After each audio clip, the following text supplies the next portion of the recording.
1985 தான் அது மாறுது, அருங்குடை இயக்கம் வந்தோன்னே. சரியா? அதனால் இப்போ நம்ம வந்து பேசிக் எங்கே வரோன்னா, போலி இயேசுவை பற்றி பேசிட்டு இருந்தோம். அதாவது என்ன பேசணும்னா, டூப்ளிகேட் இயேசு, டூப்ளிகேட்டு சாத்தான், இயேசு பேரில் வர சாத்தான் என்ன சொல்கிறான், தன்னையே தூயாவி தூயாவி தூயாவின்னு சொல்லிக்கிறான். உண்மையான தூயாவியானவர் தன்னையே தூயாவின்னு சொல்கிறதில்ல. அதுக்கு தான் 85க்கு போனோம். 1985க்கு முன்னாடி தூயாவி ஜபம்னு நம்ம இதில் இல்லை, நம்ம கோயிலெல்லாம். சரியா?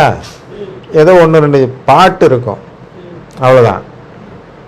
ஏன்னா அந்த ஜபமாலை தான் தூயாவி ஜபம்னு நம்மளுக்கு சொல்லி கொடுக்கல, மாதா சொல்லி நம்மள்கிட்ட கோயிலில் கொடுக்கல. புரியுதா? அப்போ மாதா வந்து ஜபமாலைன்னு மொட்டையாக்கு கொடுத்ததுனால நம்ம மாதா ஜபம்னு நினச்சிட்டோம். அப்போ இவங்க வராங்க, யார்? டூப்ளிகேட்டு.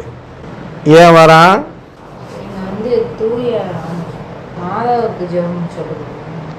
இல்லை, ஏன் வரான் சொல்லுங்கள். நேற்று பார்த்தோம், அதுக்காக கேட்குறோம். சாத்தான் ஏன் இயேசு பேரில் வரவான்? ஏன் அதை கடவுள் அனுமதிக்கிறார்?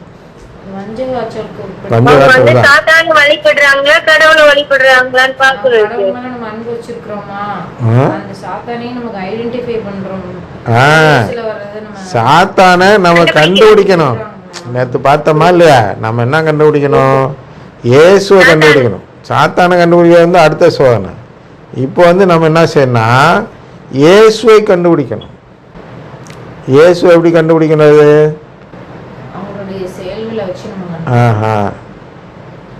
இயேசு எப்படி கண்டுபிடிக்கிறதுனா, அது என்ன போதிக்குது? இல்லை, இந்த நம்பிக்கை. எந்த நம்பிக்கை?